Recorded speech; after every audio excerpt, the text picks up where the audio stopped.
ఈ వృత్తికి సంబంధించి దీక్ష ఎప్పుడు కూడా అడ్డం కాదండి. కాకపోతే కొన్ని నియమ నిష్టలు అనేది మనం తప్పకుండా పాటించాలి. ఇప్పుడు మీరు అడిగినట్టు చికెన్ షాప్ వాళ్ళు ఉన్నారు. ఈ దీక్షకి ఏమిటంటే జీవహింస చేయకూడదు.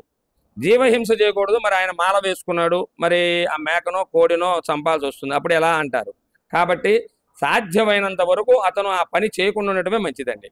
కాకపోతే ఈ 40 రోజులు దీక్షలో ఉన్నాడు కాబట్టి దానికి సంబంధించిన వేరే వ్యక్తిని ఏర్పాటు చేసుకొని ఆ జీవహింస చేయకుండా అతని దీక్షా నియమాలు అనేది కొనసాగించడం చాలా ఉత్తమ ఫలితాలు వస్తాయి.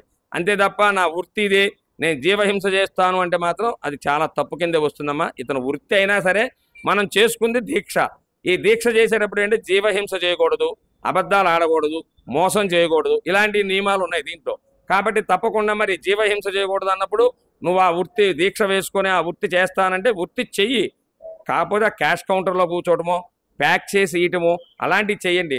కొయ్యటం కానీ చంపటం కానీ అలాంటివి చేయకుండా దీక్షకు దూరంగా ఉండటమే మంచిదని శాస్త్రం చెబుతుంది.